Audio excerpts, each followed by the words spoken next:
Jamaican people want better. It is good to be here in Portmore. And I'm happy that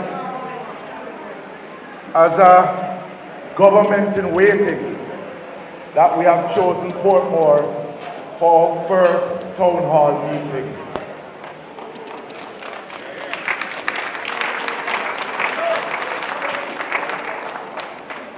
But while we are here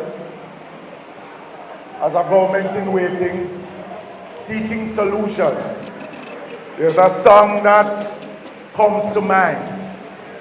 Look there now, everything crashed. Worse garbage, garbage crash. Bad roads, poor schools, poor hospitals, and the worst governance we have gotten as a country and a people.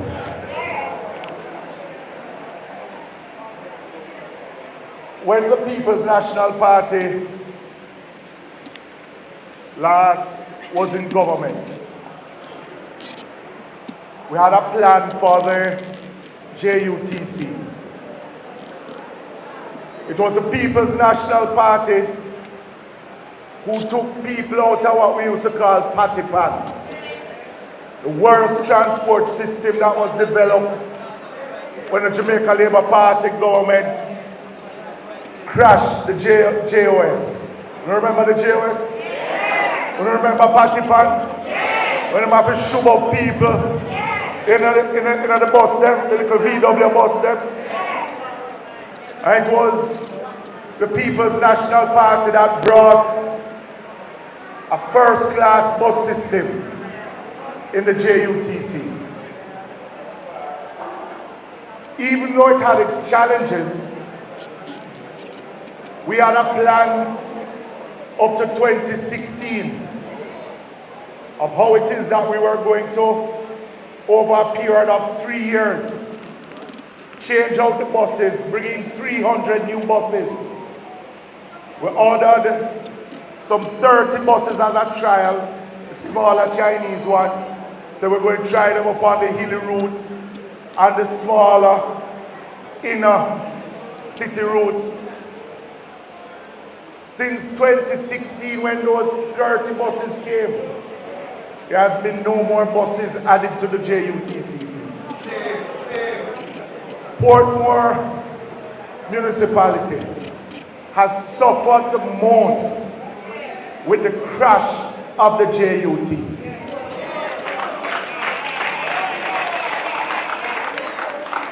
Under People's National Party government in 2015, we negotiated with the Belgians and we made proposal to build a transport hub just like the one in Halfway Tree, right here in Portmore. I want to say, everything crashed under this JLP government. But I know my brothers and sisters, because that disappointment that that transport center has not been, well, came into fruition.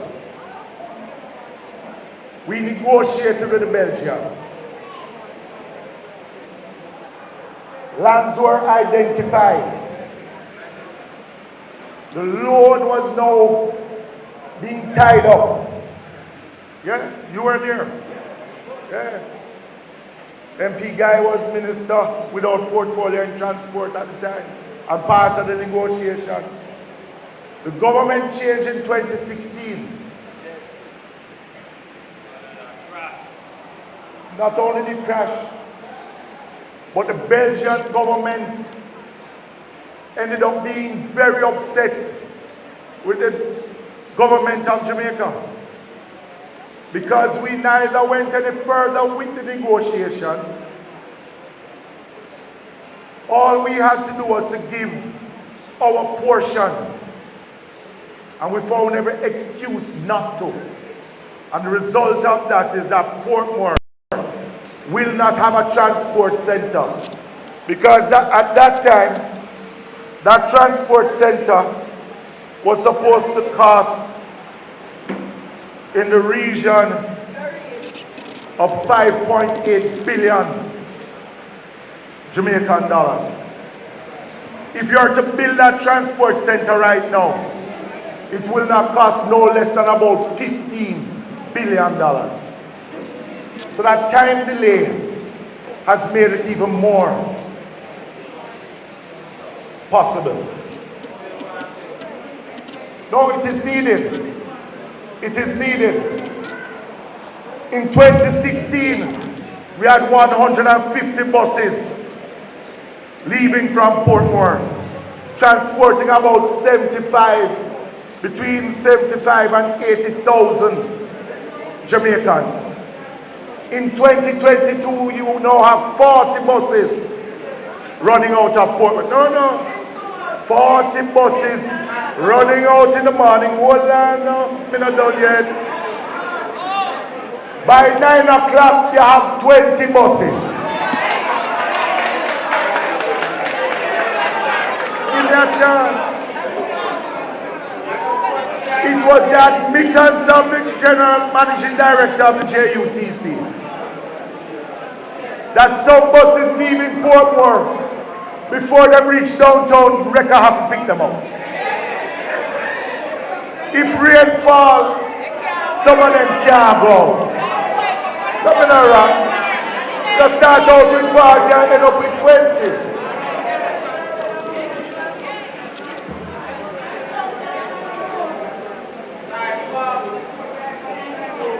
But I just want to say that even with the 50 buses that the government has purchased, which has not yet reached to Jamaica, that will not solve the problem of the JUTC.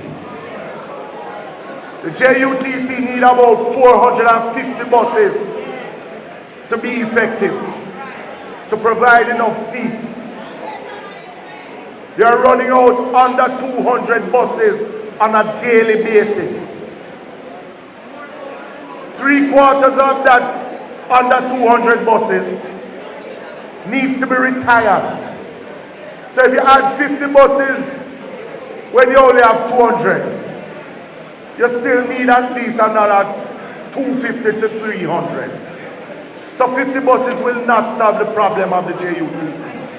So anytime you hear the Minister of Transport, who 3/4 of the time is sleeping in Parliament, or you can't hear him, mash down that line that 50 buses will solve the problem of the JUTC. What is evident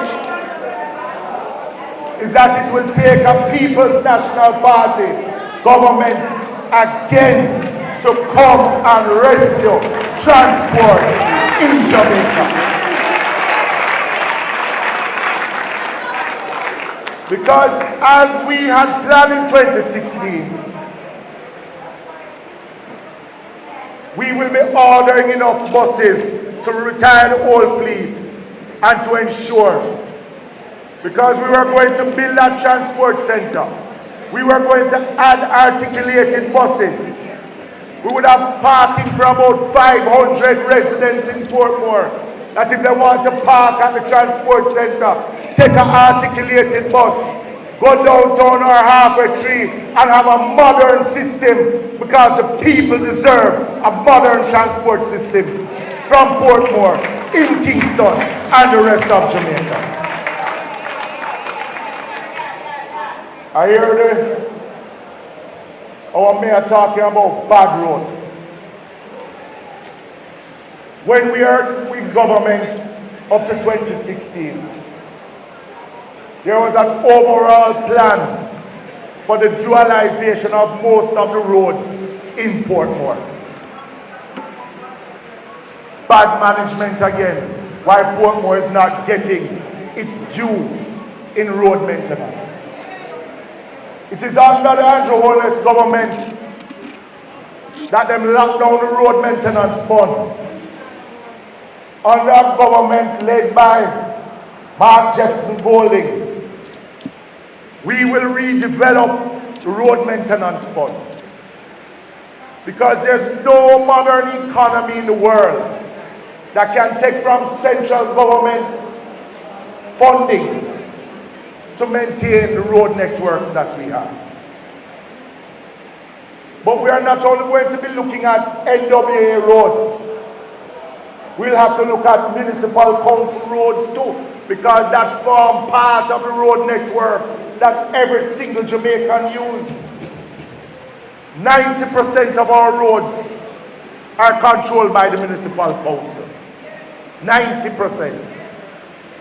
So it makes no sense we say we're going to fix NWA roads and we leave out parish council road when it's one government we're talking about.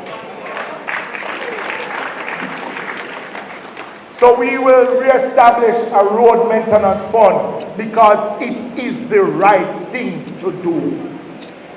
We will ensure that Portmore gets its fair share and continue that dualization, continue the modernization of our roads, continue building out the sewage, continue building out what is necessary for a first-class city like Portmore. And that is not just talk. That is something that we have started to do as a government in waiting. Is sit down, but not only say we're going to do it, but look at how we're going to fund it to ensure that it is done and not just a bag of mouth like how this government is doing right now.